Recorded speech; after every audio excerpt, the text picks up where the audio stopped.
தூக்கம் இல்லாவிட்ட கன நித்திரை.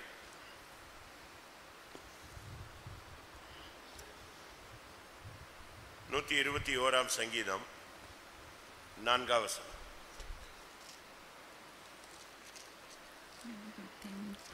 இதோ இஸ்ரவேலை காக்கிறவர் உறங்குகிறதும் இல்லை தூங்குகிறதும் இல்லை. ஆண்டவருடைய தன்மை என்ன? இஸ்ரவேலை காக்கிறவர் உறங்குவதும் இல்லை தூங்குவதும் இல்லை. நெய்தர் ஸ்லம்பர் நார் ஸ்லீப். அவர் உறங்குவதும் இல்லை தூங்குவதும் இல்லை. அப்படியானால் அப்படி இருக்க முடியும், அது தேவனால் முடியும் அப்படின்னு நீங்க நினைக்கிறீங்க. ஆண்டவர் சொல்றாரு, கர்த்தருடையவனும் அப்படி இருப்பான். ஏசாயா 5:27. அவர்களில் விடாய்த்தவனும் இடறுகிறவனும் இல்லை தூங்குகிறவனும் உறங்குகிறவனும் இல்லை. அவர்களில் ஒருவனுடைய இடுப்பின் கச்சை அவிழ்வதும் பாதரட்சிகளின் வார் அருந்து போவதும் இல்லை. ஆண்டவர் சொல்றாரு, தூங்குகிறவனும் இல்லை உறங்குவனும் இல்லை. ஆண்டவரை நீ பின்பற்ற ஆரம்பிச்சிட்டேன்னா உனக்கும் அந்த கேரக்டர் வந்துடும். அது என்ன உறங்குவதும் இல்லை தூங்குவதும் இல்லை? இந்த ரெண்டுக்குள்ள வித்தியாசம் என்ன? அதாவது ஒரு சிலர் தூங்குவாங்க, நீங்க தட்டுங்க ஏங்க அப்படின்னா என்ன எங்க தூங்குனேன் அப்படிமா அப்படின்னு என்ன அர்த்தம்? அவன் தூங்கல, எதுல இருந்தான்? மயக்கத்தில் இருந்தான். அந்த உறங்குவதும் இல்லை தூங்குவதும் இல்லை. அந்த ஆனா ஆண்டவர்கிட்ட அந்த மயக்கம் கூட கிடையாது. அப்படி அவர் கண்ணா வந்துட்டா நம்மள என்ன வருது? அப்போ ஒரு தேவனுடைய பிள்ளையும் கூட பிரதிஷ்டை பண்ணி இப்படி ஒரு வாழ்க்கை வாழணும். 132 சங்கீதம் 4 வசனம்.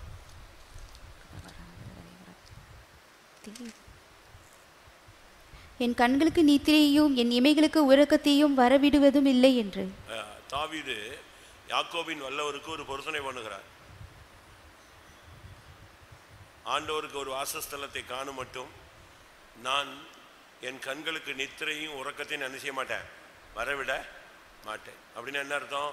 என் ஜீவியம் ஒரு பரிசுத்தத்தை அடையிற வரைக்கும், என் ஆலயத்தை நான் கட்டி முடிச்சு நிப்பாட்டுற வரைக்கும் நான் இந்த காரியத்தில் தூக்கத்துக்கு இடமே கொடுக்க மாட்டேன்.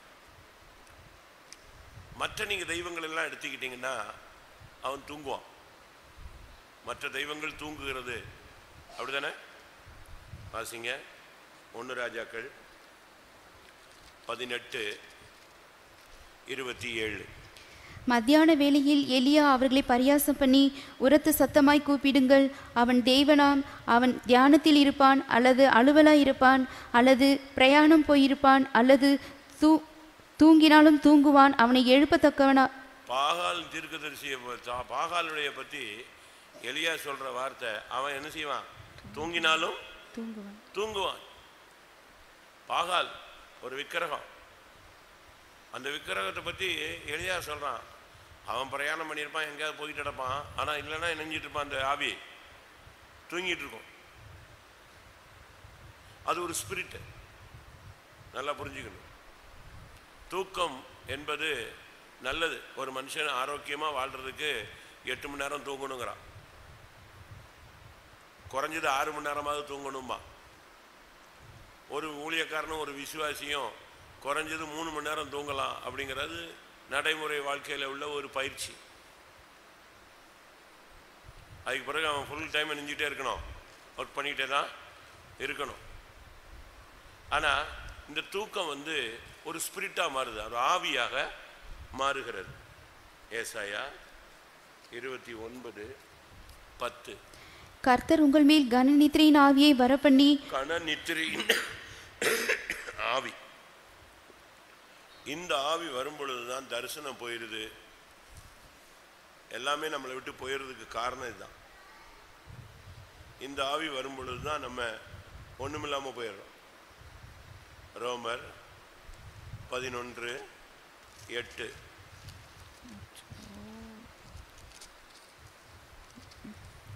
கனநித்திரையின் ஆவியும் காணாதிருக்கிற கண்களையும் கேளாதிருக்கிற காதுகளையும் தேவன் அவர்களுக்கு கொடுத்தார் என்று எழுதியிருக்கிறபடி. கனநித்திரையின் ஆவியும் காணாதிருக்கிற கண்கள் கேளாதிருக்கிற காதுகள். இந்த கனநித்திரையின் ஆவி வந்துருச்சுன்னா உனக்கு தரிசனம் கிடைக்காது, வெளிப்பாடு கிடைக்காது, கர்த்தர் உன்னை பேச மாட்டாரு, நீ அதுக்குள்ளேயே தான் கிடப்ப.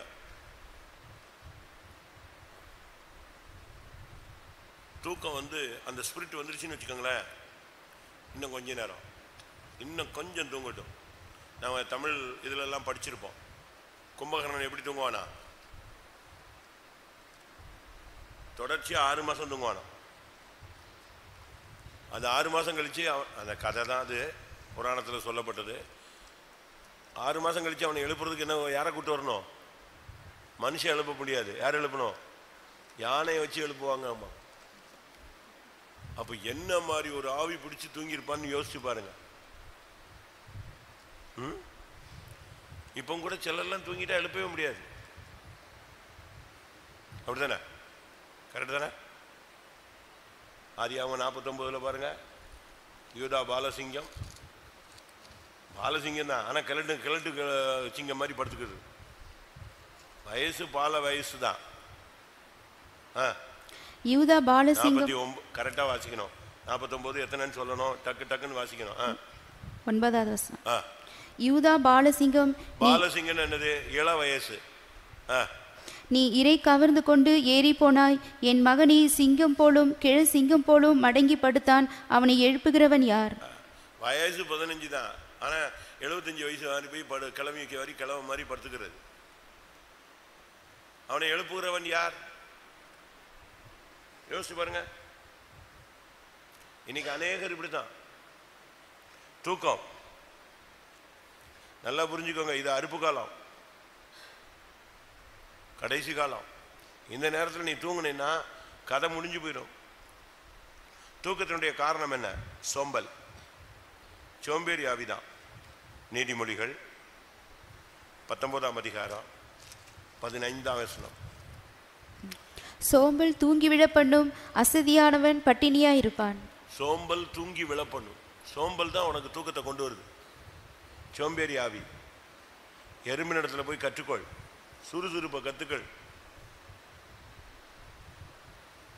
நீதிமொழிகள் 10:5. கோடை காலத்தில் சேர்க்கிறவன் புத்தியுள்ள மகன், அறுப்பு காலத்தில் தூங்குகிறவனோ லட்சியை உண்டாக்குகிற மகன். அறுப்பு காலம் இது. ஆத்துமாக்கள் அறுவடை செஞ்சு நம்ம பரலோகத்துக்கு போய் சேர வேண்டிய நேரம், களஞ்சியத்தில் ஜனங்களை சேர்க்க வேண்டிய நேரத்தில் நீ தூங்குனா நீ யாரு? லட்சியை உண்டாக்குகிற மகன். நீதிமொழிகள் 23:21. குடியனும் போஜன பிரியனும் தரித்திரராவார்கள், தூக்கம் கந்தைகளை உடுத்துவிக்கும். அதான், தூக்கம் கந்தையை உடுத்துவிக்கும். தேவன் எனக்கு அதை செய்யல இதை செய்யல, நீ என்ன செஞ்ச அதை சொல்லு.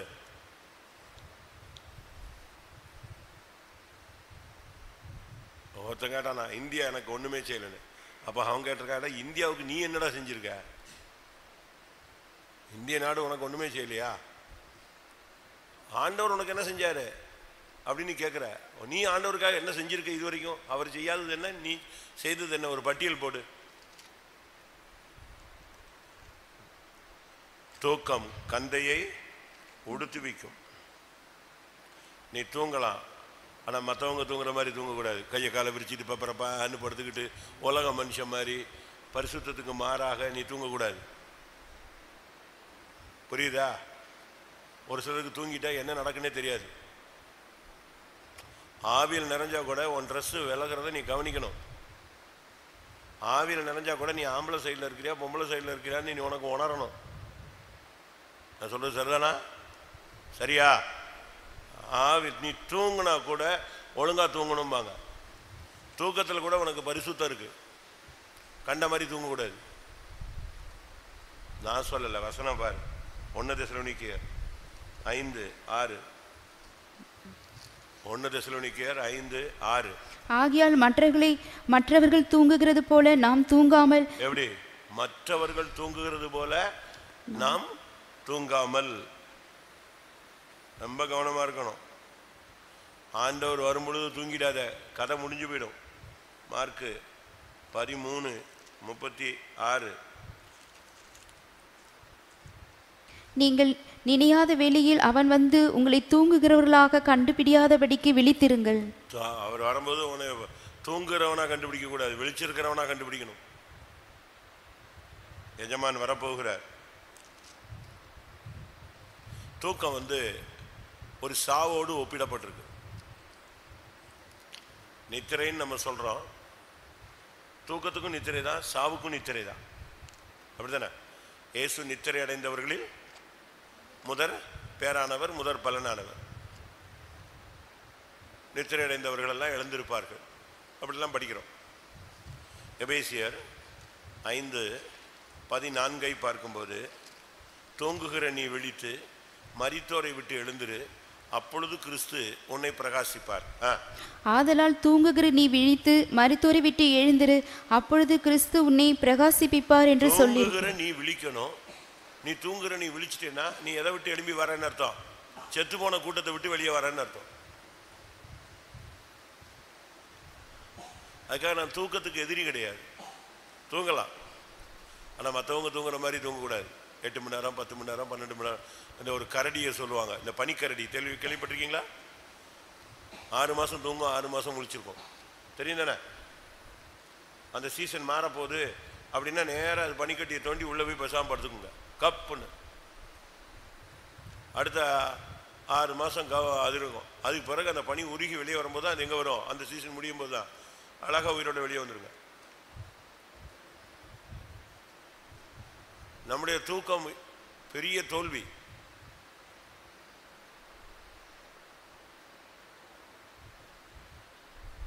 யுத்தங்களில் ஆண்டவர் யுத்தம் செய்யும் பொழுது குதிரைகள் கூட தூங்கி விழுந்துச்சான். குதிரை தூங்காதுன்னு சொல்லுவாங்க. அப்படி அது ஒத்த காலாவது என்ன செய்யும்? 3 காலில் நின்றுக்கிட்டே தான் இருக்கும். ஒரு கால் தூக்கி வச்சா கூட அப்படியே இருந்தால் கூட அது தெளிவாகவே தான் ஸ்டெப் போட்டுக்கிட்டே இருக்கும். 4 காலில் ஒரு கால் அடிச்சுக்கிட்டே தான் இருக்கும். ஆனால் குதிரைகள் கூட இன்னைக்கு தூங்கி விழுது. அப்படின்னு என்ன அர்த்தம்? நல்ல ஊழியக்காரங்க கூட இன்னைக்கு தூக்கத்துக்கு அடிமையாயிட்டாங்கன்னு அர்த்தம். சங்கீதம் 76:6. யாக்கோபின் தேவனே, உம்முடைய கண்டினத்தினால் ரதங்களும் குதிரைகளும் உறங்கி விழுந்தது. அதான், ரதங்களும் குதிரைகளும் உறங்கி விழுந்தது. திருப்பி எங்க யுத்தத்தில் அது நிக்க போகுது?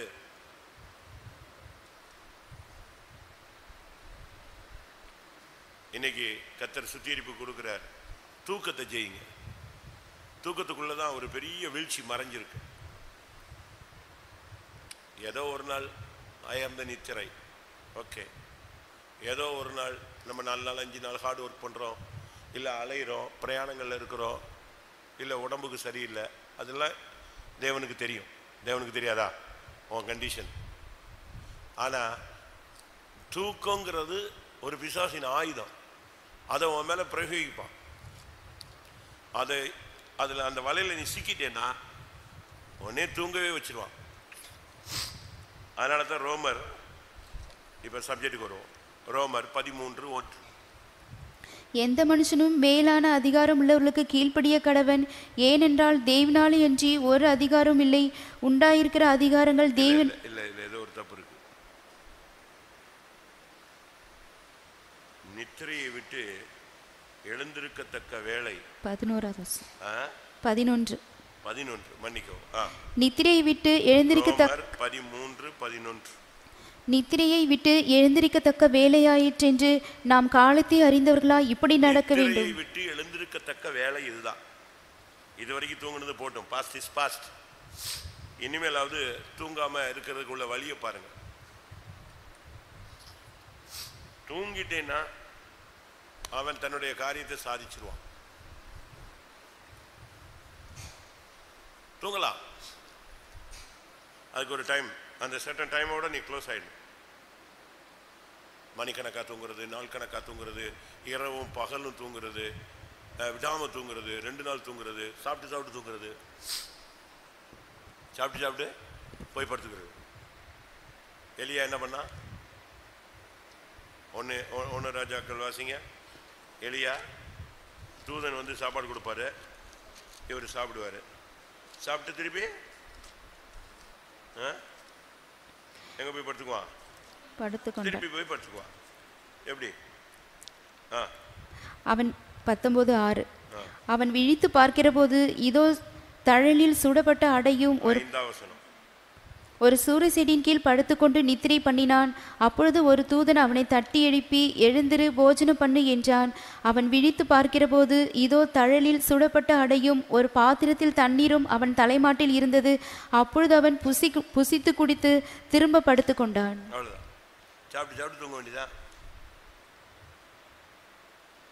யாரு கொண்டு வரா?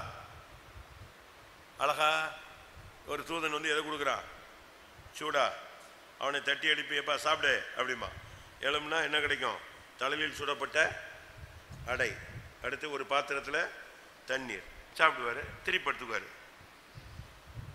அடுத்த நாள் திரும்பி வந்து அவனை தட்டி எழுப்பி போஜனம் பண்ணு அப்படின்னா திருப்பி எழுப்பி சாப்பிட்டு படுக்கிறதுக்கு போனான். ஏய், இனிமேல் படுக்கக்கூடாது, எங்கே ஓடு? 40 நாள் ஓடுனா ஓடினா.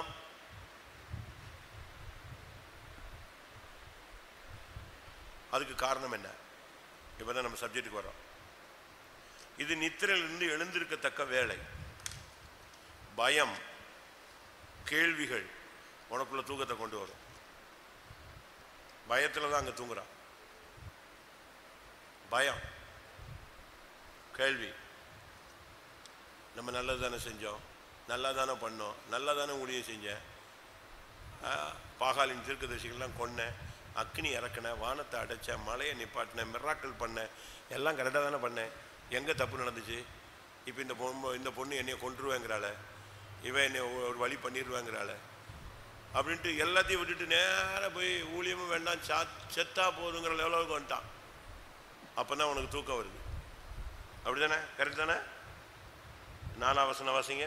1 ராஜாக்கள் 19:4.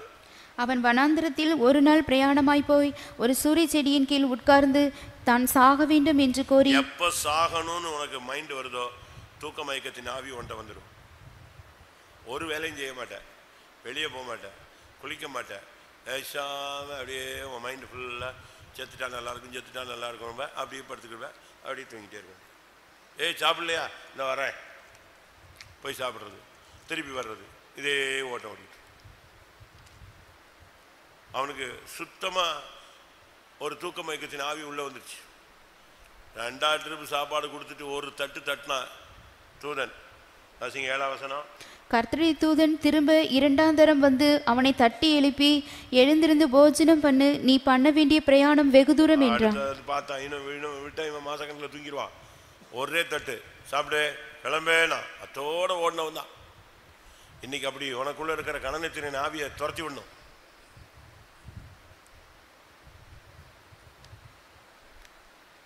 முக்கியமான நேரம் இவன் தூங்கிக்கிட்டு நான் செத்தா போதும், புலம்புனா போதும், நான் இருந்தா போதும், நான் ஏன் இருக்கணும், நான் அவனை பார்க்கல நல்லவனல்ல, இவனை பார்க்கல நல்லவனல்ல. புலம்பல் எப்போ வருது உனக்குள்ள? தூக்கம் வரும். பயம் எப்போ வருது? அப்போ உனக்குள்ள தூக்கம் வரும். சாவு எப்போ வரணும்னு சாவை வாஞ்சிக்கிறியா? தூக்கம் வரும். அப்படிதான் நான் சொல்றது கரெக்ட் தானே? வாசிங்க லூக்கா 22:45 பாருங்க. லூக்கா 22:45. அவர் ஜெபம் பண்ணி முடித்து எழுந்திருந்து தம்முடைய சீஷரிடத்தில் வந்து அவர்கள் தூக்கத்தினாலே நித்திரை பண்ணுகிறதை கண்டு. எதனால நித்திரை? துக்கத்தினால. சொல்லுங்க. துக்கத்தினால நித்திரை பண்ணுகிறதை கண்டு. துக்கம் தான் நான் சொன்னேன், அதான் சொன்னேன். இந்த பயம், துக்கம் இதெல்லாம் வந்த உடனே அப்படியே இழுத்து முடிப்படுத்துறது. இந்த நேரத்தில் தாங்க போராட வேண்டிய நேரம். தண்ணி அதிகரிக்கும் பொழுதுதான் நீ நீச்சல் அடிக்கணும். தண்ணி முழங்கால் இருக்கிற அளவில் இருக்கும்போது நீ தக்கன்னு அடிச்சுட்டு இருப்பியா? அங்க அடிக்க வேண்டிய அவசியம் இல்லை, நீ நடந்தே போயிட்டே இருக்கலாம். இந்த கணனித்திரியின் ஆவி உனக்குள்ள வருதான்னு பாரு. சரி, நான் இப்போ வரிசையா ஒவ்வொரு பாயிண்டா சொல்லிட்டே வரேன். இந்த எந்த தூக்கத்தின் ஆவி உன்னைய டச் பண்ணிருக்குன்னு மட்டும் பார்த்துட்டே வா.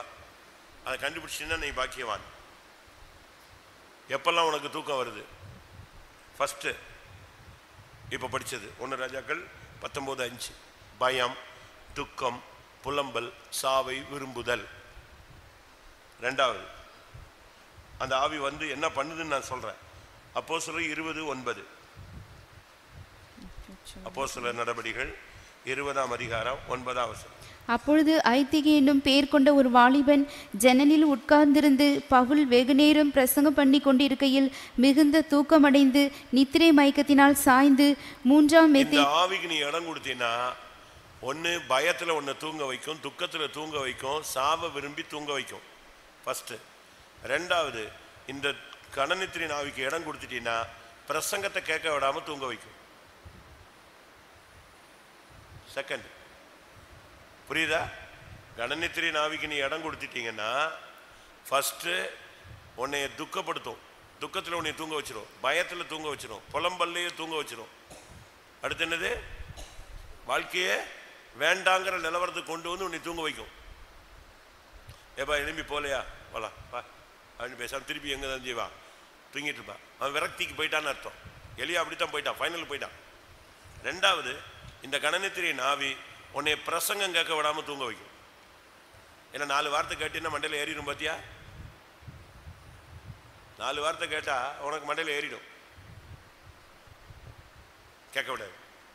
பிரசங்கம் ஸ்டார்ட் பண்ணது தான், அவ்வளோதான். அப்படியே உட்கார்ந்த மாதிரியே தூங்குவாங்க. ஒரு சிலர்லாம் பாருங்கள், நான் பார்க்குறேன் பாருங்கள், முன்னால் இருக்கனா எலும்பி வர நிற்கிறேன்னா பிரசங்கம் பண்ணும்போது அந்த கண்ணு திறந்துருக்கும். அது அப்படி ஒரு சிலர் தூங்குவாங்க. அது நீங்கள் பார்த்தா தெரியும். தூங்கும் போது சிலருக்கு கண்ணே திறந்துருக்கும், பார்த்துருக்கீங்களா? அது பேய் பிடிச்சிருக்க மாதிரியும் தெரியும், செத்து போயிட்ட மாதிரியும் தெரியும். கண் அப்படியே திறந்தே இருக்கும், அப்படியே தூங்கிட்டே இருப்பாங்க. கணநித்திரியின் ஆவி உன்னைய தாக்குச்சின்னு சொன்னால் பிரசங்கத்தில் உன்னை தூங்க வைக்கும். கர்த்தருடைய வார்த்தையை கேட்க விடாது. நல்ல பிரசங்கம், ஆனால் நீ நல்லா தூங்கிட்டு இருக்க. அடிச்சு பிரசங்கம் பண்ணுவாங்க, டமால் டிமால் போகும், ஜனங்கள் அலேலியா ஆமென் ஆமென்பா, நீ அருமையாக போயிட்டே இருக்கும். ஏன்னா 4 வார்த்தை கேட்டீங்கன்னா நீ பரிசுத்தமாயிடுவ, உன் வாழ்க்கை மாறிடும், உன் புத்தி மாறிடும், சிந்தை மாறிடும், நீ விடுதலை வாங்கிடுவ, வாழ்க்கையில் ஸ்திரப்பட்டுருவேன்னு பிசாசுக்கு தெரியும். கரெக்டாக அந்த முக்கியமான பிரசங்கத்தினுடைய கிளைமேக்ஸ் டைம் வரும்பொழுது டப்புன்னு உடனே தூங்க வச்சுவேன். அழகாக தூங்கிட்டு பிரசங்கம் முடியும் போது அல்லேலியா அப்படிம்பாங்க. சில பாஸ்டர்ஸ்லாம் அல்லேலியா போடுறதுக்கு காரணமே இந்த கேசுங்களை எழுப்புறதுக்கு தான். பிரசங்கத்தில் தூக்கம். 3வது, கெத்சமனேயில் தூக்கம். 3வது என்னது? இந்த ஆவி உள்ள வந்து எங்க தூங்க வைக்குது? கெத்சமனையிலே தூங்குது. கெத்சமனைங்கிறது இயேசு இரத்த வேர்வை சிந்துற இடம். லூக்கா 22:46. சீக்கிரம். நீங்கள் நித்திரை பண்ணுகிறது என்ன? சோதனைக்குட்படாதபடிக்கு எழுந்திருந்து ஜெபம் பண்ணுங்கள் என்றார். எங்க தூங்குறாங்க? இந்த வார்த்தை இயேசு எங்க சொல்றாரு? கெத்சமனையில. ஜெப நேரத்தில் தூங்குறது. பயங்கர ஜபம், உபாச ஜபம்பாங்க, கண்ணீர் ஜபம்பாங்க. பாஸ்டர் ஜோயல் கெத்சமனே ஜபம்னு வச்சாரு. ஒவ்வொரு ஜபம் பாஸ்டர் எம்டி வந்து எம்ஆர்பிம்பாரு, மைட்டி ரிவைவல் ப்ரேயர் அப்படிம்பாரு, ஷூட்டிங் ப்ரேயர்பாரு.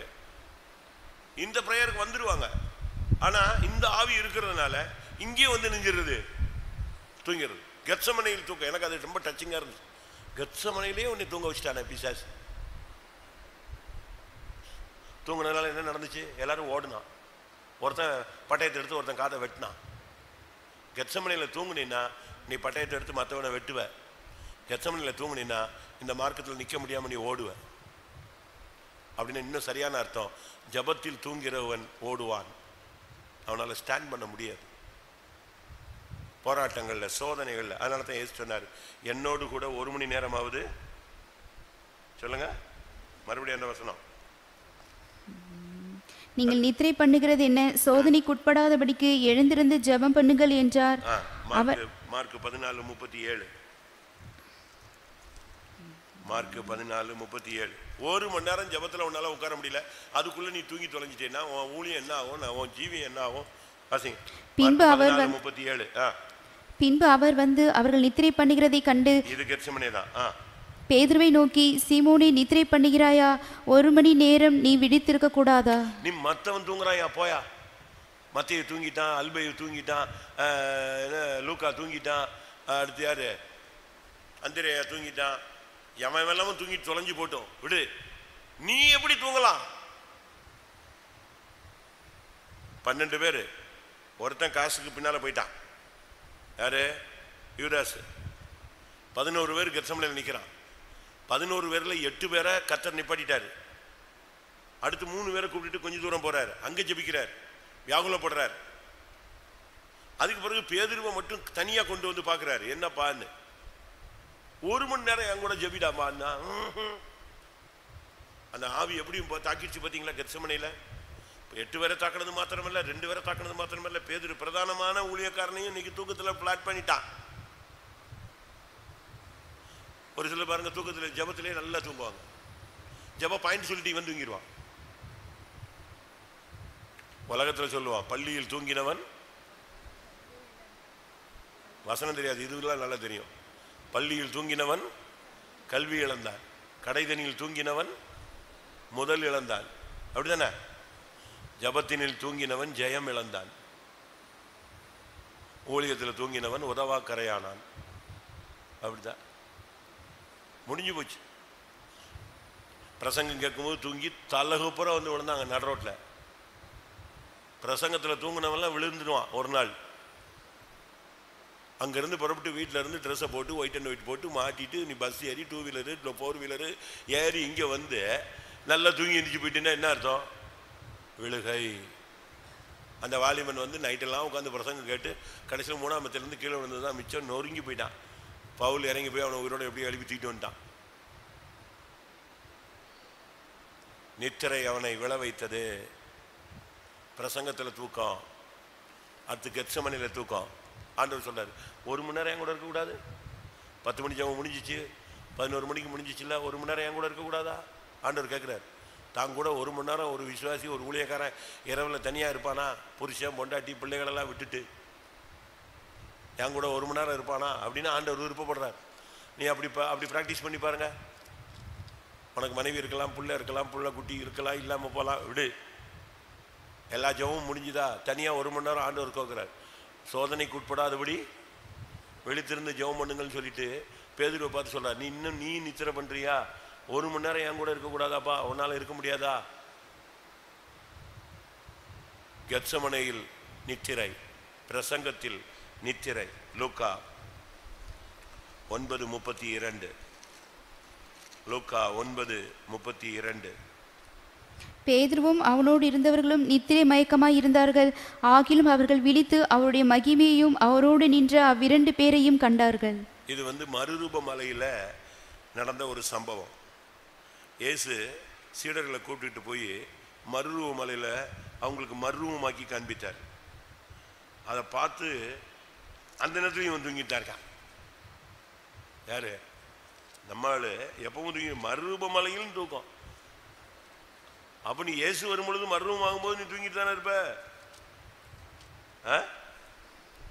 அப்படிதானே? இயேசு அவர்களுக்கு மறுரூபமாக்கி காண்பித்தார். அவருடைய முகம் சூரியனை போல பிரகாசித்தது. அப்படி இருக்கா? அதுக்கு முன்னால அவர் 29வது அவர் ஜெபம் பண்ணுகையில் அவருடைய முக ரூபம் மாறிற்று, அவருடைய வஸ்திரம் வெண்மையாகி பிரகாசித்தது. அதான் இயேசு மறுரூபமாகி காண்பிக்கிறாருங்க, தன்னுடைய நிலவரத்தை வெளிப்படுத்துறாரு. அப்போ உடனே இவங்க அப்பவும் நித்திரையில் இருந்துட்டான். திடீர்னு முடிச்சுட்டு ஏனாக்கு ஒரு எலியாவுக்கு ஒரு கூடாரம், மோசைக்கு ஒரு கூடாரம் போட்டுருவோம், நம்ம எல்லாரும் இங்கேயே செட்டில் ஆயிடலாம். தூக்கத்தில் எழும்பி புலம்புறான் பாருங்க. மறுரூப மலையில உனக்கு தூக்கமா? தாபோர்ங்கிற மலையில இந்த சம்பவம் நடக்குது. மறுரூப மலையில் தூக்கம். அப்ப இயேசு வரும் பொழுது தூங்கினேன்னு என்ன நடக்கும்? ஒருவன் எடுத்துக்கொள்ளப்படுவான், ஒருவன் கைவிடப்படுவான். அப்போஸ்தலர் 12:6. ஏரோது அவனை வெளியே கொண்டு வரும்படி குறித்திருந்த நாளுக்கு முந்தின நாள் ராத்திரியிலே பேது 2 சங்கிலியினாலே கட்டப்பட்டு 2 சேவகர் நடுவே நித்திரை பண்ணி கொண்டிருந்தான். நல்லா புரிஞ்சுக்கணும். இந்த அதிகாரத்தை நீங்க படிச்சு பாத்தீங்கன்னா 1ஆம் வசனத்துல யாக்கோபை கொன்னுட்டான். ஏரோது 1ஆம் வசனத்துல யாரை கொன்னுட்டான்? 2ஆம் வசனத்துல அவனை கொன்னது எல்லாருக்கும் பிரியமா இருந்தது. 3ஆம் வசனத்துல அவன் பேதுருவை பிடிச்சி ஜெயில அடிச்சிட்டான். நாளைக்கு கொல்ல போறதுக்கு, நாளைக்கு காலையில் அவனுக்கு மரண தண்டனை. 5ஆம் வசனத்துல சபை போராடி ஜெபிச்சுட்டு இருக்கு. 6ஆம் வசனத்துல பாதிக்கப்பட்ட ஆள் நெஞ்சிட்டு இருக்காரு, சொல்லுங்க, நல்லா தூங்கிட்டு இருக்காரு. பிரச்சனை வரும்போது தானங்க நீங்க ஜெபிக்கணும். அநேகர் என்ன செய்யறாங்க, போனை போட்டு ஊழியக்காரங்கிட்ட சொல்லிடுறது, பாஸ்டர் எனக்கு அந்த பிரச்சனை இந்த பிரச்சனை. நம்ம கிடந்து இங்க கால் கால்னு கத்திட்டு கிடப்போம். இவனை பார்த்தா நல்லா தூங்கிட்டு இருப்பான். எனக்காக உபவாசம் போடுங்க, இவன் உபவாசம் போடுவான். அங்க பார்த்தா ஆள் பாட்டி நல்ல பிரியாணி சாப்பிட்டு சுத்திட்டு இருப்பான். சிறைச்சாலை நேரம், மரண நேரம், நீ ஜெபிக்காம என்ன பண்ணிட்டு இருக்க? 5ஆம் வசனம் வாசி. அப்படியே பேதுரு சிறைச்சாலையிலே காக்கப்பட்டிருக்கையில் சபையார் அவனுக்காக தேவனை நோக்கி. சபை ஜெபிச்சிட்டு கிடக்குது. யாருக்காக? பேதுருவுக்காக. 6ஆம் வசனத்துல பேதுரு என்ன பண்ணிட்டு இருக்காரு? பேதுரு என்ன பண்ணிட்டு இருக்காரு? தூங்கிட்டு இருக்காரு. இன்னைக்கு நிலவரம் இப்படித்தான். உனக்கு எப்படி தூக்கம் வரும்? எப்படி தூக்கம் வரலாம்? பிரச்சனை உச்சகட்டத்தில் தேவர திறப்புல நில்லு. சுவரை அடைக்கவும், அடுத்து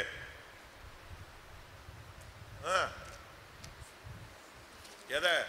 சுவரை அடைக்கவும் போச்சுடா.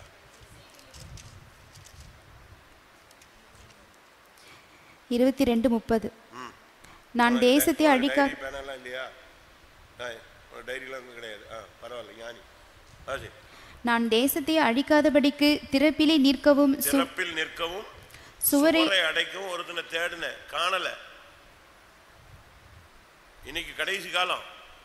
சிறைச்சாலையில கட்டப்பட்டு உனக்காக ஒரு கூட்டம் ஜனங்கள் ஜெபிச்சுட்டு கிடக்குது. இவன் பெரிய ஊழியக்காரன், பிரதான ஆசாரியன், பிரதான அப்போஸ்தலன், பெரிய ஆளு, முக்கியமான ஆளு, சீஃப் அப்போஸ்தலன். எனக்கு போன வாரம் ஒரு நியூஸ் படித்தேன். எனக்கு மைண்டே குழம்பிடுச்சு. மோடிக்கு போன வாரம் ரஷ்யாவில் ஒரு அவார்டு கொடுத்தாங்க.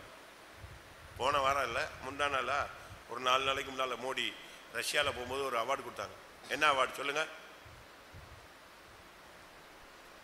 சொல்லுங்க, யாராவது படிச்சிங்களா? படித்தவங்க இருந்தால் கை வைத்துங்க.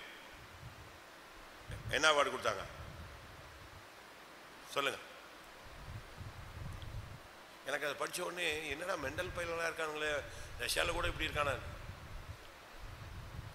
அப்போஸ்தல அவார்டு கொடுத்துருக்காங்க. யாருக்கு? மோடிக்கு. ரஷ்யாவுடைய உயர்ந்த அவார்டு அதுதான். நோபல் பரிசு அதுன்னு கொடுக்குறாங்க இல்லையா? ஒவ்வொரு நாட்டுக்கும் உயரிய பரிசு விருதுன்னு வச்சுருப்பாங்க. அதில் ஒரு அவார்டு டாப், உலகத்திலேயே ரஷ்யாவிலேயே டாப்பான அவார்டு சென்ட் ஆண்ட்ரூஸ். அங்கே சர்ச் இருக்கு, அந்திரேயா சர்ச். அந்த சர்ச்சினுடைய அப்போஸ்தல அவார்டு தான் பெருசு. அதை யாரு கொடுத்துருக்காங்க? மோடி கொடுத்துருக்காங்க அப்போஸ்தல அவார்டு. எனக்கு அதை படித்த உடனே சார் தான், இவனுக்கு அப்போஸ்தலன்னா என்ன தெரியும், அவனுக்கு என்ன அது அப்போஸ்தலன்னா என்ன தெரியும்? 2 பேருக்கு எது தெரியாது? அப்போஸ்தலன்னா என்னன்னு தெரியாது. சரி, அது போட்டோம். சிறைச்சாலை உடனே காலையில் கொல்ல போறான்னு சொல்லி இருக்கிறான். கொல்றதுக்கு வாய்ப்புகள் அதிகமாக இருக்கு. உனக்காக ஒரு கூட்டம் ஜனங்கள் கால் கால்னு கத்திட்டு கிடக்கிறான். கர்த்தர் பரலோகத்திலிருந்து தூதன் அனுப்புறதுக்கு ரெடி ஆகிக்கிட்டு இருக்கிறாரு. ஆனா நீ என்ன பண்ணிட்டு இருக்க? போராட்டத்தின் மத்தியில் தூக்கம். மரண நேரத்தில் நீ எப்படி தூங்கலாம்? ஜெயிக்கணுமே நீ. பிரசங்கத்தில் தூக்கம், கெத்சமனையில் தூக்கம், மறுரூப மலையில் தூக்கம், சிறைச்சாலையில் தூக்கம். நீ தூங்கினதுனால ஒரு சிலர் பாருங்க, நல்லா தூங்கிட்டு எழும்புவாங்க, மண்டை குழம்பிடும். நைட்டு தூங்கும்போது நல்லா பேசிட்டு தூங்குவான். சரி, அதை பண்ணிடலாம், இதை பண்ணிடலாம், அப்படி பண்ணிடலாம், இப்படி பண்ணிடலாம், ரொம்ப தெளிவாக இருக்கிற மாதிரி இருக்கும். காலையில் பார்த்தீங்கன்னா திருப்பியும் பழைய குருடி கதவை துரடின்னு வந்துடுவான், ஸ்ட்ராயின்னு கீழே வந்துடுவான். காரணம் என்ன? நித்திரை சத்துரு களை விதிக்க வாய்ப்பாக இருக்கிறது. வாசிங்க, மத்தேயு 13:25.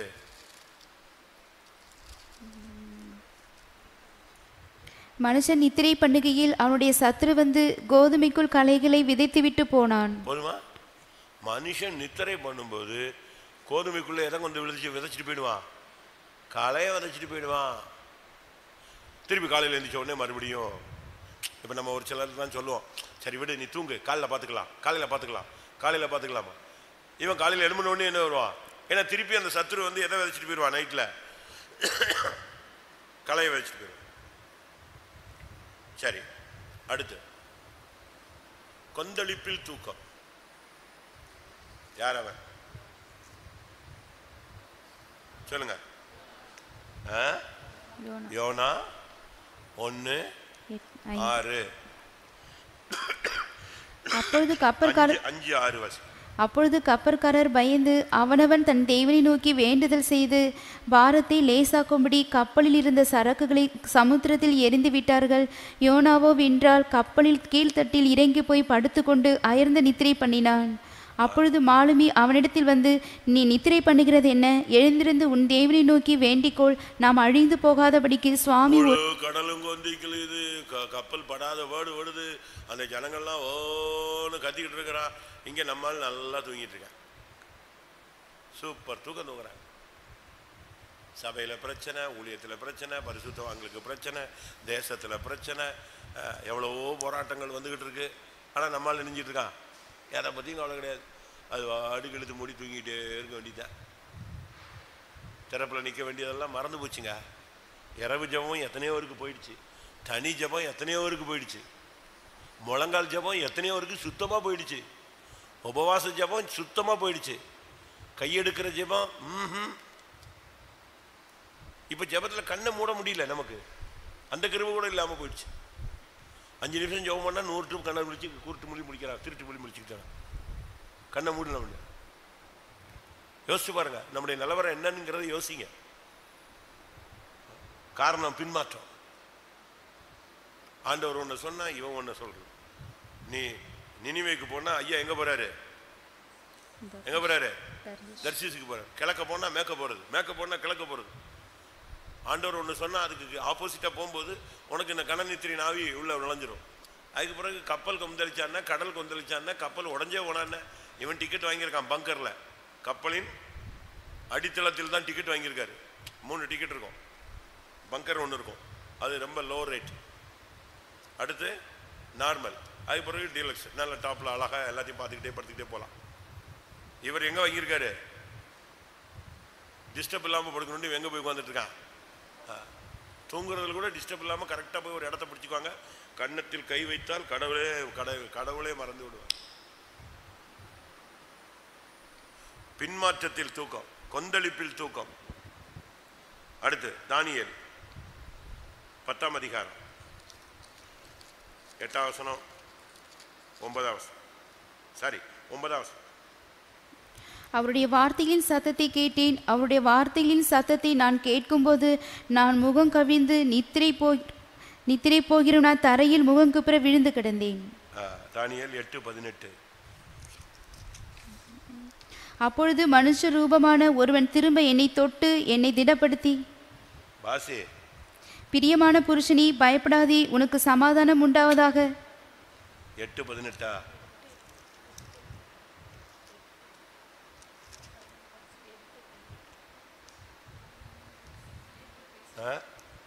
இருக்குல்ல, வாசி 8:18. நீ என்னத்தையாவது தானியேல் 8:18.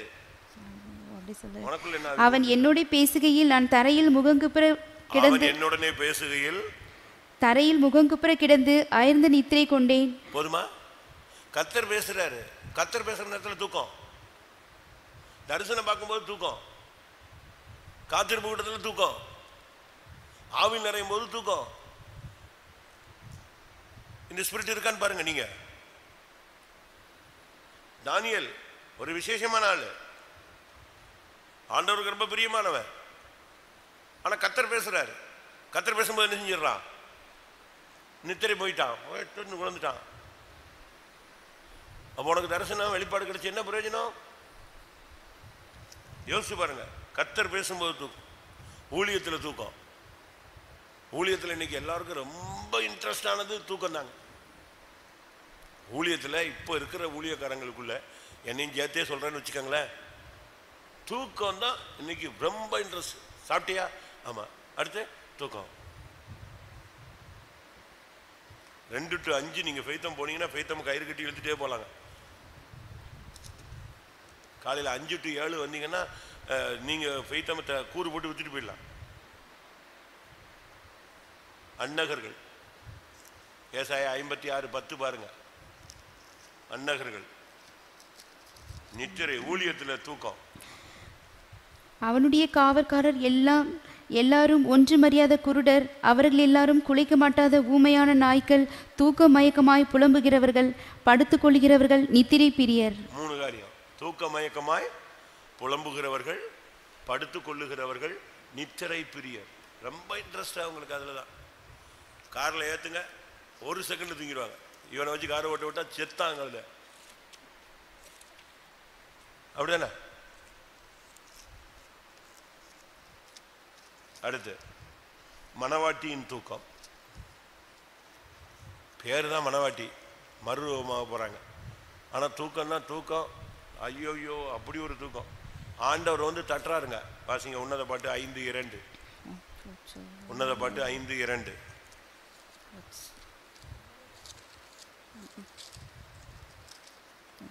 நகரத்தில் திரிகிற காவலாளர் என்னை கண்டு 5:2. நான் நித்திரை பண்ணினேன், என் இருதயமோ விழித்திருந்தது. கதவை தட்டுகிற என் நேசரின் சத்தத்தை கேட்டேன். என் சகோதரியை இவர் நித்திரை பண்ணினானா, இருதயம் விழிச்சிருந்துச்சான். கதவை தட்டுகிற ஆண்டோடைய சத்தம் கேட்குது, ஆனா எழும்பலையே. எப்படி இருக்கும் நிலவரம்? அதனால ஆண்டவர் பார்த்தாரு, நீ தூங்கு, நீ எழும்பவே வேண்டாம், நீ இப்படியே கடை. உன்னத பாட்டு 1:7 வாசி, 2:7 வாசிங்க. எருசலேமின் குமாரத்திகளே, எனக்கு பிரியமானவர்களுக்கு மனதாக மட்டும் நீங்கள் அவளை விழிக்க பண்ணாமலும் எழுப்பாமலும் இருக்கும்படி ஆண்டவர் சொல்றாரு. அது என்னைக்கு எழும்புதோ தனியாக எழும்புட்டு விட்டு போயிட்டாரு. மணவாட்டிக்கு முடிவு கடைசியில் என்ன சொல்றாரு? அவளை விழிக்க பண்ணாதிருங்கள், எழும்பவே வேண்டாவா. 3:5. எருசலேமின் குமாரத்திகளே, எனக்கு பிரியமானவளுக்கு மனதாக மட்டும் நீங்கள் அவளை விழிக்க பண்ணாமலும் எழுப்பாமலும் இருக்கும்படி.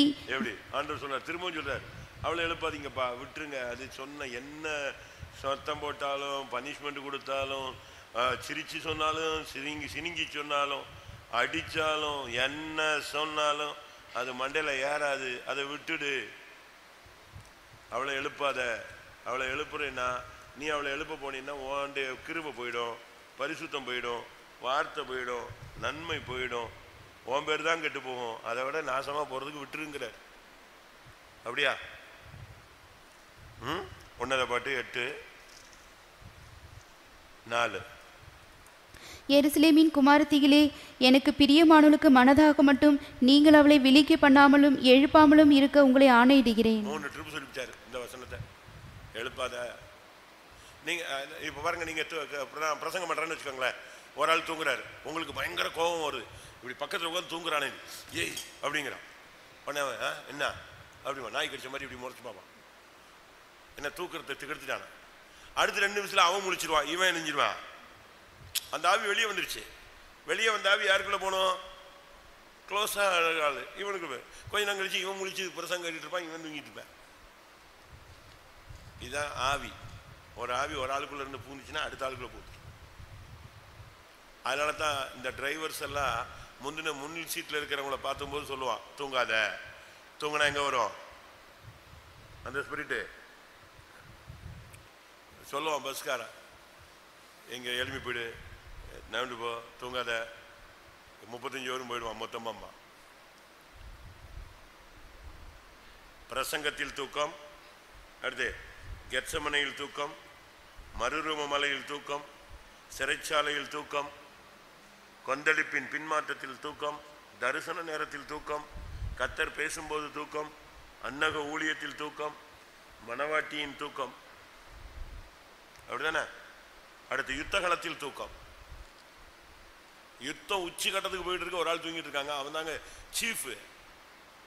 நியாயாதிபதிகள் 4:21. பின்பு ஏபோரின் மனைவியாகிய யாகேல் ஒரு கூடார. அதுக்கு முந்தின வசனம். அப்பொழுது அவன், நீ கூடார வாசலில் நின்று யாராவது ஒருவன் வந்து இங்கே யாராகிலும் இருக்கிறார்களா என்று உன்னிடத்தில் கேட்டால் இல்லை என்று சொல் என்றான். ஆயாசமாய் படுத்து அவன் தூங்கி போனான். பின்பு ஏபோரின் மனைவியாகிய யாகேல் ஒரு கூடார ஆணியை எடுத்து தன் கையில் சுத்தியை பிடித்து கொண்டு மெல்ல அவனண்டையில் வந்து அவன் நெற்றியிலே அந்த ஆணியை அடித்து போட்டால் அது உருவ போய் தரையிலே புதைந்தது. அப்பொழுது ஆயாசமாய் தூங்கின அவன் செத்து போனான்.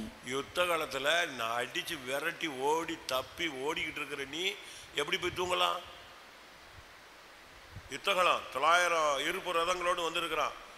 இவன் தான் சேனாதிபதி, யாகினுடைய சேனாதிபதியே இவன் தான். நின்று யுத்தத்தில் அடிச்சுக்கிட்டு இருக்கிறான். கர்த்தர் ஜெயம் கொடுக்குறாரு தேவனுடைய ஜனங்களுக்கு. இவன் எதிரி அடி வாங்கிட்டு விழுந்து ஓடுறான். சரி நம்ம எப்படியா தப்பிடுவோம்னு சொல்லிட்டு எல்லாத்தையும் விட்டுட்டு விழுந்து ஓடியே விட்டான். ஓடி எங்கே போகணும்? வீட்டுக்குள்ள போகணும், உன் நாட்டுக்கு போகணும், தப்பணும் இல்லை. நேராக போய் யாகேல் வீட்டில் போனான். இதுக்கு பிறகு என்னால் ஓட முடியாது, நான் இங்கே வந்திருக்கேன்னு யாருக்கும் சொல்லாத அப்படின்னா. சரி ஓகேன்ட்டா. உள்ளே போனவன் உடனே இழுத்து மூடி படுத்து தூங்கிட்டான். எப்படிங்க தூக்கம் வரும் சொல்லுங்க? சில சாவு வீட்டில் பாருங்க, நம்மெல்லாம் உட்காந்து பாட்டு பாடிட்டு இருப்போம், வீட்டுக்காரன் நல்லா தூங்கிட்டு இருப்பேன். எனக்கு ஆச்சரியமா இருக்கு, என்னடா இது, நம்ம உட்காந்து வாழுவேன்மோ அவன் தாழுவேன்னு தூங்கிட்டு இருப்பேன். ஒரு ஆள் நித்திரையில் போயிட்டாரு, இவன் இன்னொரு நித்திரையில் போயிட்டான். சாவு வீட்டுக்காரன் நல்லா தூங்கிட்டு இருப்பேன். வியாதியஸ்தருக்காக நீங்கள் போய் ஜெபம் பண்ணுங்க, அந்த வீட்டில் உள்ளவங்களாம் தூங்கிட்டு இருப்பாங்க, நீங்கள் உட்காந்து அலையிலையா போட்டுக்கிட்டே இருக்க வேண்டியதான். யுத்த காலம், யுத்த காலத்தில் தூங்குறது எப்படி இருக்கும்? அதே மாதிரி ஒரு தாய், சரியான தூங்கு மூஞ்சி தாய், தூங்கி தாம் கெட்ட படுத்திருந்த பிள்ளை மேலேயே விழுந்து புரண்டு படுத்து அந்த பிள்ளைய கொண்டு விட்டா. இது இப்படி ஒரு தூக்கம். ஒரு பெத்த தாய்க்கு தாம் பிள்ளை பக்கத்தில் கிடக்கிறது தெரியாதா? அறிவு இருக்காது, கொண்டு விட்டா. வாசிங்க 1 ராஜாக்கள் 3:20. அப்பொழுது உமது அடியாள் நித்திரை பண்ணுகையில் இவள் நடு ஜாமத்தில் எழுந்து என் பக்கத்தில் கிடக்கிற என் பிள்ளையை எடுத்து, அதுக்கு முந்தின வசனம், ராத்திரி தூக்கத்திலே இந்த ஸ்திரீயின் பிள்ளைகள் மேல் புரண்டு படுத்ததினால் அது செத்து போய். ராத்திரி இந்த ஸ்திரீ தன் பிள்ளையின் மேல் புரண்டு படுத்ததினால் செத்து பிள்ளை நெஞ்சிருச்சு, செத்து போச்சு. ஒரு சிலர் பாருங்க, ஒரு ரூம்ல நைட்ல படுக்கும்போது கிழக்க படுத்திருப்பாங்க, காலையில படுக்கும்போது எங்க எழுமோ கேட்ல அது பாட்டு சுத்திக்கிட்டே இருக்கும். அது ஒரு ஆவி.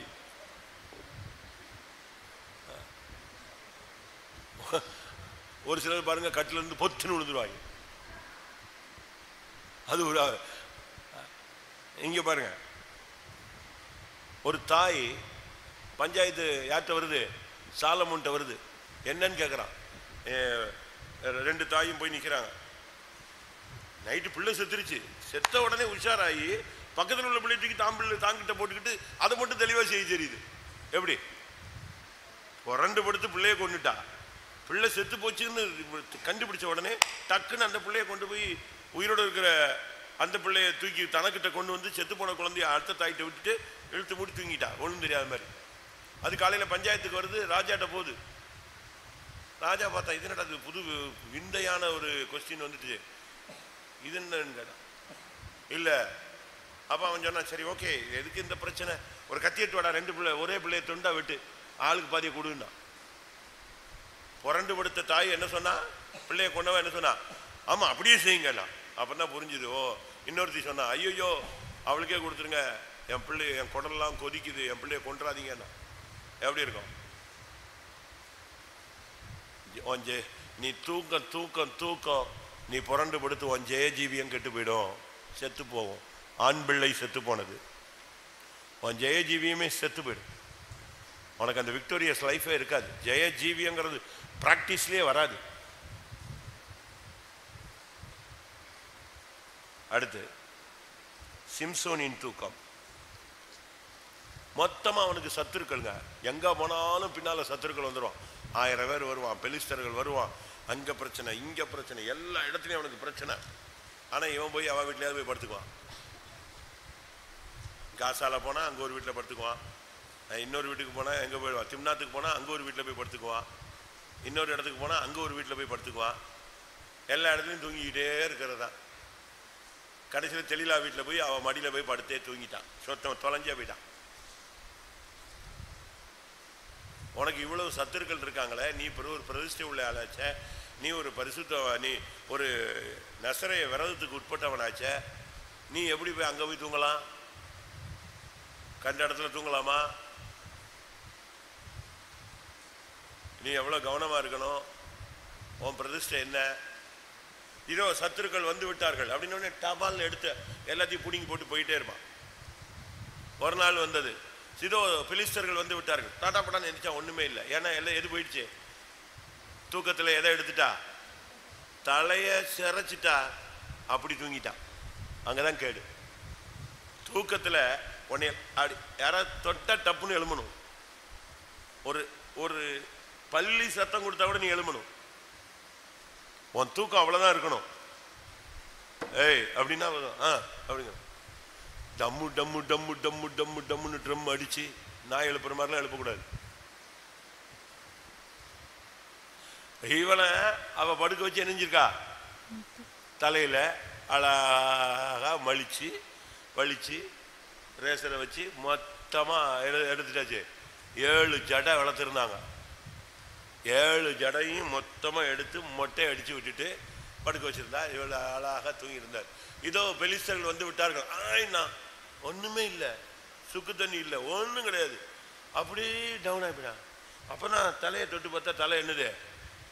மொட்டை போச்சு. அப்பதான் ஓன்னு கத்துனா. அதுக்குள்ள அடிச்சு ஒண்ணுமில்லாம ஆக்கி கண்ணுக்குன்னெல்லாம் குருடாக்கி கண்ணை புடுங்கி எடுத்துட்டானுங்க.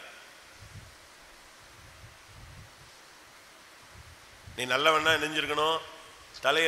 தலையில சவரன் கத்தி அப்படி பட்ட உடனே நெஞ்சிருக்கணும். நீ ஏய் அப்படின்னு எழும்பியிருக்க வேண்டாம்.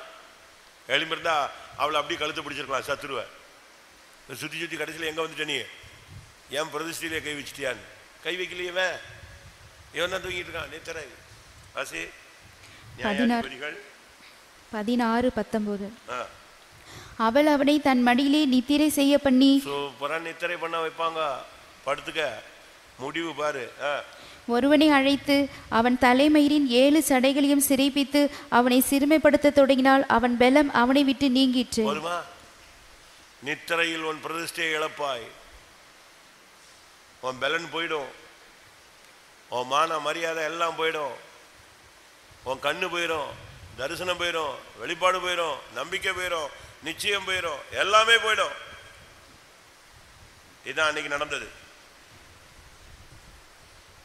எல்லாவற்றுக்கும் மேலாக இன்னும் ஒரு பாயிண்ட் சொல்றேன். சவுலின் தூக்கம்.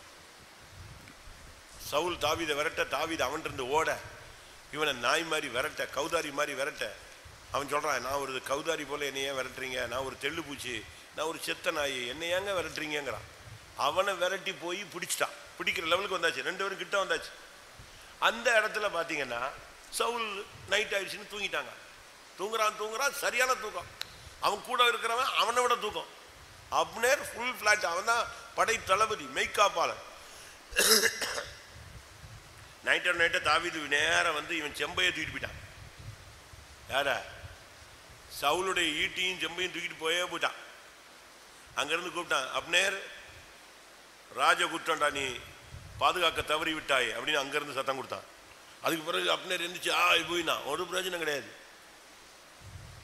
நீ பாதுகாக்க வேண்டிய ஒரு ஆள், காப்பாற்றுகிறதுக்காக அபிஷேகம் பண்ணப்பட்டவன், நீ திறப்புல நிற்க வேண்டிய ஒரு ஆள். அப்படிதானே? 1 சாமுவேல் 26:7-12. சரி, அது விடுங்க. காப்பாற்ற வேண்டிய ஆளு, நீ தூங்கக்கூடிய ஆள் கிடையாது. மனுபுத்திரனே, உன்னை இஸ்ரவேல் புத்திரருக்கு நான் உன்னை யாரா மாத்திருக்கேன்? இந்த சபையில நீ உன்னை விசுவாசியா மாத்தல. இந்த சபைக்கு உன்னை பாதுகாப்பாளனாய் மாத்திருக்கிறார். இந்த சபைக்கு நீ யாரு? ஒரு காவலாளன், ஒரு வாட்ச்மேன். இந்த இடத்துக்கு இல்ல, இந்த சபைக்கு. டெய்லி நீ ஸ்தோத்திரம் பண்ணணும், ஜெபிக்கணும், வேலி அடைக்கணும். சரி, கடைசி ஆபிரகாமின் தூக்கம். ஆபிரகாம் செஞ்ச ஒரு நேரம் தூங்குனதுக்கு அவன் சந்ததி 400 வருஷம் அடிமைக்குள்ள போயிடுச்சுங்க. ஒரு நேரம் தூக்கம் எங்க கொண்டு போய் விட்டுடுச்சு பாருங்க. ஆதியாகமம் 15. சூரியன் அஸ்தமிக்கும் போது ஆபிரகாம் 2 வசனம் சொல்லு. சூரியன் அஸ்தமிக்கும் போது ஆபிரகாமுக்கு ஆழ்ந்த நித்திரை வந்தது. சூரியன் அஸ்தமிக்கும் போது எத்தனை மணி? சொல்லுங்க. சூரியன் அஸ்தமிக்கிற டைம் என்ன? ஒரு 6, 6:30 கருக்கல் டைம் இருக்கிறது, இருட்டுற நேரம். இப்போ யாருக்கு தூக்கம் வருது? நம்மால் தான் பிரசங்கத்தில் தூங்குறான், பாட்டில் தூங்குறான், பிரசங்கத்தில் தூங்குறான். அடுத்து என்னது? கெத்சமனியில் தூங்குறான், மருவமலையில் தூங்குறான், சிறைச்சாலையில் தூங்குறான், கப்பலில் தூங்குறான், கத்தர் பேசும்போது தூங்குறான், எல்லாத்துலேருந்து தான் தூங்குறான். இவனுக்கு இப்போ நடவடிக்கை என்ன? 6:30க்கெல்லாம் அவனுக்கு ஏன் தூக்கம் வராது? 24 hours தூங்குற பார்த்திக்கு 6:30க்கெல்லாம் பெரிய பிரச்சனையா?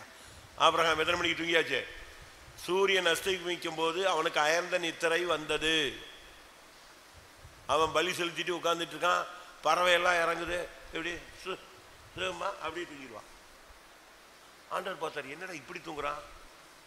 அன்னைக்கு கத்தர் 400 வருஷம் அவன் சந்ததி அடிமைக்குள்ள போனார்.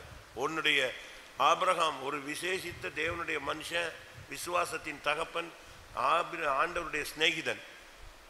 ஆனால் அவனுடைய தூக்கம் அவன் சந்ததியை 400 வருஷம் அடிமைக்குள்ள கொண்டு போகணும். இஸ்ரேல் ஜனங்கள் 400 வருஷம் சீரழிஞ்சு செங்கல் சுமந்தான்னா அதுக்கு காரணம் என்ன?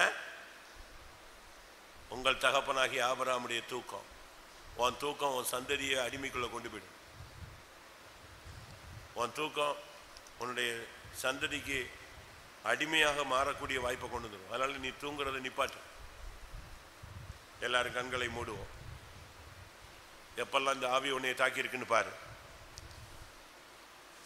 எத்தனை 4 மணி ஜபத்தில் தூங்கியிருப்ப, எத்தனை 6 மணி ஜபத்தில் தூங்கியிருப்ப, எத்தனை 10 மணி ஜபத்தில் தூங்கியிருப்ப. எல்லாம் கண்ணை போடுங்க, முழங்கால் போடுங்க. நான் ரிப்பீட் பண்ணுறேன், மனசில் கொண்டு வாங்க. இஸ்ரவேலை காக்கிறவர் உறங்குவதும் இல்லை, தூங்குவதும் இல்லை. என்னை பின்பற்றுகிறவன் உறங்குறதும் இல்லை, தூங்குறதும் இல்லை.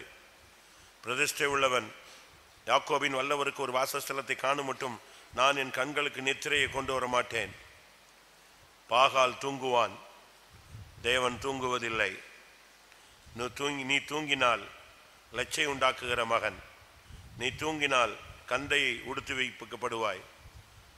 சோம்பல் தூக்கத்தை வருவிக்கும். மற்றவர்கள் தூங்குகிறது போல நீ தூங்கக்கூடாது. இது எழுந்திருக்கத்தக்க வேலை. எல்லாம் கண்ணை மூடுங்க. அல்லேலூயா. இந்த நேரத்தில் நீ என்ன செய்து கொண்டிருக்கிறாய்? உன் நிலவரம் என்ன? பயம் உனக்கு, துக்கம் உனக்கு நித்திரையை கொடுக்கிறது. புலம்புகிற நீ தூங்குகிறாய். சாவை விரும்புகிறவன் தூங்குகிறான். பிரசங்கத்தில் தூக்கம், கெத்சமனையில் தூக்கம், மறுரூப மலையில் தூக்கம், சிறைச்சாலையில் தூக்கம். 1 மணி நேரம் கூட கத்தரோடு உன்னால் விழித்திருக்க முடியவில்லை. நீ நித்திரை பண்ணும் பொழுது சத்துரு களையை விதைக்கிறான். பின்மாற்றத்தில் கொந்தளிப்பில் தூக்கம். கத்தர் பேசும்போதும் தரிசனம் கொடுக்கும் போதும் உனக்கு தூக்கம். அன்னக ஊழியத்தில் தூக்கம், மனவாட்டியின் தூக்கம், யுத்தகலத்தில் தூக்கம், ஒரு தாயின் தூக்கம், சவுலின் தூக்கம், சிம்சோனின் தூக்கம், ஆபிரகாமின் தூக்கம். உனக்குள் எந்த ஆவி பூந்திருக்கிறது? நான் காலையில் ஜபதினங்கள் என்னிடத்தில் குறைந்து போய்விட்டதேன்னு இவங்க பாடினாங்க. நான் வெளியே உட்காந்துருந்தேன். சாயங்காலம் என்ன ஆண்டவரேன், ஜபதினம் குறையிறதுக்கு காரணமே தூக்கம்தான் அப்படின்னாரு. அதுக்கு பிறகு தான் நான் இதை ரெடி பண்ணேன். தூக்கம் மற்ற எல்லா சுத்திரிப்பை விட தூக்கத்தை நீ ஜெயிச்சிட்டேன்னா ஜெயஜீவியம் உனக்கு தானாகவே பயிற்சி வீக்கில் வந்துடும். தூக்கத்தை ஜெயிச்சிட்டேன்னா நீ பிசாசு ஜெயிச்சிட்டேன்னு அர்த்தம். தூக்கத்தை ஜெயிச்சிட்டேன்னா நீ வலு சர்ப்பத்தை ஜெயிச்சிட்டேன்னு அர்த்தம். தூக்கத்தை ஜெயிச்சிட்டேன்னா உனக்குள்ள பரிசுத்தம் தொடங்குகிறதுன்னு அர்த்தம். 10 நிமிஷம் எல்லாரும் கண்ணை மூடுங்க, முழங்கால் போட்டு இந்த தூக்க ஆவியை எதிர்த்து நில்லுங்க, துரத்துங்க. இப்ப நீங்க இந்த பிரசங்கங்கள் இந்த வார்த்தைகள் கேட்கும் பொழுது உணர்த்தப்பட்டிருப்பீர்கள். ஆனால் இப்ப அந்த ஆவியை எதிர்த்து நில்லி துரத்துங்க. வேண்டாம். எத்தனை பேர் ஒத்துக்கொள்கிறீர்கள்? நான் தான் அந்த சீசரா. யுத்த களத்தில் நான் தூங்கின ஒரு ஆள். பலி செலுத்தும் போது தூங்கின ஆபிரகாம் நான் தான். புரண்டு படுத்து பிள்ளையை கொன்ற தாய் நான் தான். ஷிடபல கதிகரமனத்னா. அந்த எலியா, நான் தான் கெத்சமனையில் தூங்கின ஆள், நான் தான் பிரசங்கத்தில் தூங்கின ஆள், தான் மறுரூப மலையில் தூங்கின நான் தான். ஒப்புக்கொள்ளுங்கள், ஒத்துக்கொள்ளுங்கள். அந்த ஆவியை எதிர்த்து நின்று இன்னைக்கு கணனித்திரின் ஆவியிலிருந்து ஒரு விடுதலை பெறுங்கள். ஜெய ஜீவியம் தொடங்கட்டும், பரிசுத்தம் தொடங்கட்டும். ஆம், அந்த கணனித்திரின் ஆவியினால அதிகமாய் பாதிக்கப்பட்ட, அதனால எவ்வளவோ கிருபை நஷ்டமாகிவிட்டது, எவ்வளவோ ஜபங்கள் வீணாய் போய்விட்டது, எவ்வளவோ திறப்பின் வாசலில் ஜபம் விட்டு விட்டேன், தனிப்பட்ட ஜீவியம், இரவு ஜபம், இன்னும் எத்தனையோ நன்மைகள் கிருபைகளை நான் இழந்துட்டேன். அதை ஒத்துக்கொள்கிறேன். கணனித்திரின் ஆவினால என்னுடைய ஊழியத்தினுடைய மேன்மை, என் குடும்பத்தில் நடக்க வேண்டிய எத்தனையோ காரியங்கள் தடைப்பட்டது. இந்த நித்திரையின் ஆவினால நான் எவ்வளவோ தெய்வீகத்தை நான் இழந்துட்டேன். எத்தனை பேர் ஒத்துக்கொள்றீங்க? அவங்க மட்டும் கைகளை வைத்துங்க பார்க்கலாம். எனக்கு ஒரு காலத்தில் இரவும் பகலும் ஜெபிக்கிற ஒரு ஆவி இருந்தது. தனியாய் நான் உட்கார்ந்து மணிக்கணக்காய் போராடினேன். கர்த்தர் என்னோடு பேசுவார், ரகசியங்களை வெளிப்படுத்துவார், மறைபொருளை வெளிப்படுத்துவார். தேவ சமூகம் எனக்கு இன்பமாயிருக்கும், தூக்கமே வராது. இரவும் பகலும் ஆண்டவருடைய பாதத்தில் கடந்த நாட்களை எண்ணி நான் துக்கப்படுகிறேன். இப்ப இந்த ஆவி என்னை விட்டு விலகி, இந்த கணனித்திரியின் ஆவினால என் ஜபம், என் ஊழியம், என்னுடைய எல்லாமே நஷ்டமடைந்து விட்டது. தேவரீர் என்னை மன்னியோ.